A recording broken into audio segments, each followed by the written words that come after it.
मुस्कान के आज तक सारे खर्चे हमने उठाए हैं। ये तो वही बात होगी कि बगीचा हम सींचे और फूल तोड़कर दुनिया के लिए गुलदस्ते में आपने रखा। अरे ऐसे तो हमारा फूल खिलने से पहले ही मुरझा जाएगा। इतने बड़े आदमी हो के इतनी छोटी बात कर रहे हैं हुजूर। मुस्कान आपकी थी, आपकी है और आपकी ही रहेगी। और रही बात पौधे को सींचने की, तो 21 साल तक इस पौधे को सींचने की जिम्मेदारी आपकी ही थी। दूसरी बात, मैं मुस्कान की नुमाइश नहीं कर रही हूँ, बल्कि मैं सबको बता रही हूँ कि जो नजराना वीआईपी साहब ने पा लिया है, वो नजराना तुम्हें सपने में भी नहीं मिल सकता। हुजूर, हर जगह रहने के अपने अपने कुछ उसूल होते हैं। जैसे उड़ने के लिए पंख फड़फड़ाने जरूरी है, वैसे ही कोठे पर रहने के लिए पांव फड़फड़ाने जरूरी है, नाचना पड़ता है। और वैसे भी जनाब, तब मुस्कान बच्ची थी और अब वो बड़ी हो गई। आप जो उसके खर्चे उठाते थे वो उसके बचपन के थे। आप अच्छी तरह जानते हैं कि बड़े होने पे खर्चे क्या क्या बढ़ जाते हैं।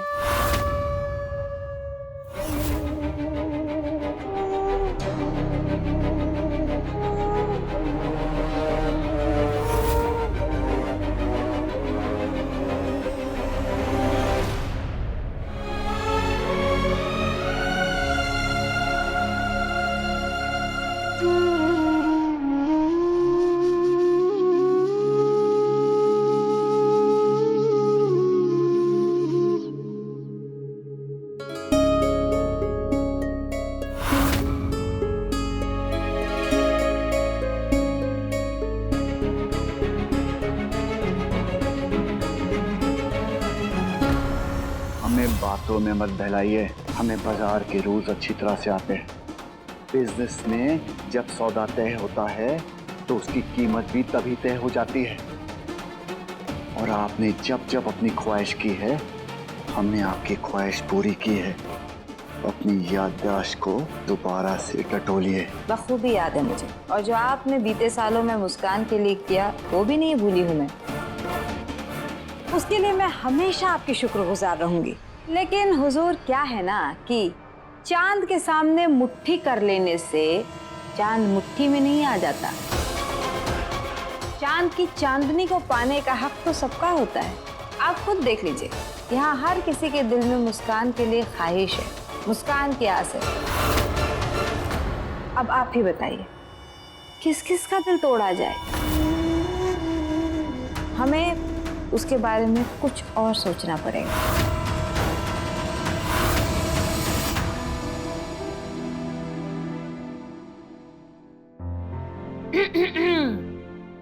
बस हो गई पढ़ाई, लो दूध पियो।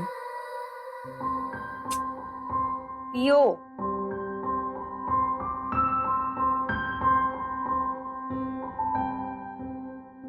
मुसु, आज तुम्हें हमारी तरह लोगों की निगाहों का सामना करना पड़ा ना।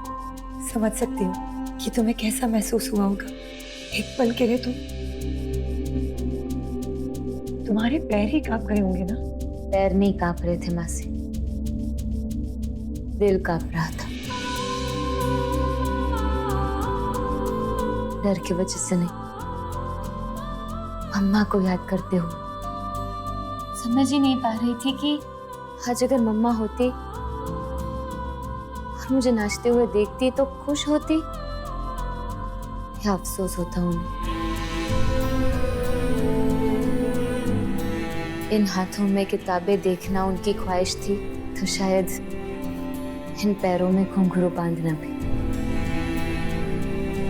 इसलिए ज्यादा कुछ सोचा नहीं, कुछ महसूस नहीं किया, बस नाचती रही। मुस्कान, मैं तुम्हें ये भी नहीं बता सकती कि आरती दीदी उन गुनाहों की सजा भुगत रही है जो एक तरह से उन्होंने किए भी नहीं है। ना ही मैं तुम्हारे प्यार को आरती दीदी की तरफ नफरत में बदलता देख सकती हूँ।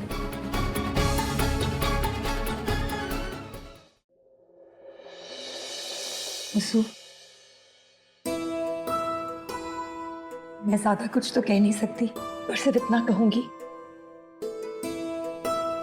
कि ये बात जान लो, इंसान वक्त के हाथ की कठपुतली होता है और वक्त जैसे चाहे उसे नचा सकती है। और हाँ, ये बात हमेशा याद रखना मुस्कान कि तुम्हारी मम्मा तुमसे बहुत प्यार करती थी। कभी कभी मैं भी वही सोचती हूँ मासी कि जो मम्मा इतनी प्यारी है वो मुझसे नफरत कैसे कर सकती है।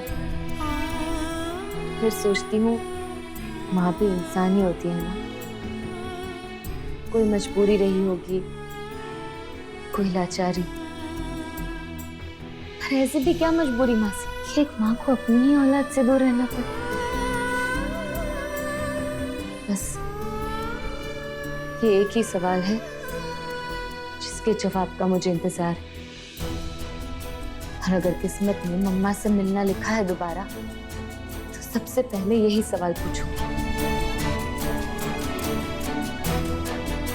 मुझे आज भी याद है मासी, मम्मा कैसे मेरे पीछे पड़ी रहती थी, मुझसे तुम्हें पढ़ना है। समझ नहीं आता मासी, जिस मम्मा के कानों में सिर्फ पढ़ाई के सुर गूंजते थे,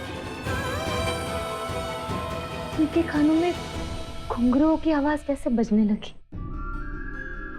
जो मम्मा हर वक्त यही कहती थी कि मेरे पैरों में पायल की झनकार सुनना चाहती है, उन्होंने ही अपनी बेटी के पैरों में घुंघरू कैसे लपेट दी। फिर एक हद के बाद मैंने ये सब सोचना ही छोड़ दिया। तो बस अपनी मम्मा की इच्छा समझकर किस्मत के ताल से ताल मिलाकर थिरकती जा रही थी। एक बात कहें, हनुमत मेरे भक्त, ना तुम घर जाओ ना हम घर जाएंगे। क्या है कि घर में वैसे ही माँ नहीं है और बहन जो है वो घोड़े और गधे बेच के सो रही है और बाप जो है उसकी आंखें हमेशा खुली होती है लेकिन असल में आज तक कभी जगा नहीं। घर जो है पागल कुत्ते की तरह काटने को था भूख की तरह।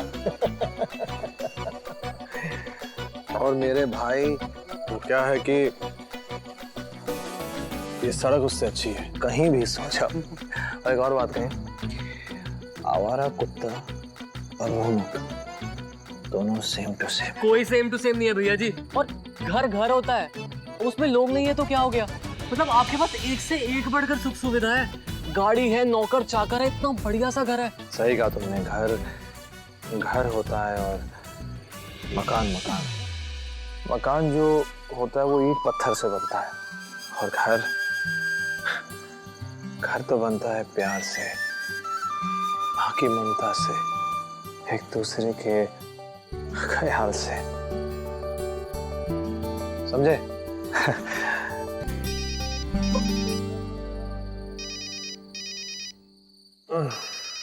उठा लीजिए ना भैया जी, आपके पिताजी तो हैं। यही तो अफसोस है कि हमारे पिताजी हैं। और वैसे भी कुछ फोन होते हैं वो बचते हुए ठीक लगते हैं, उठाते हुए नहीं।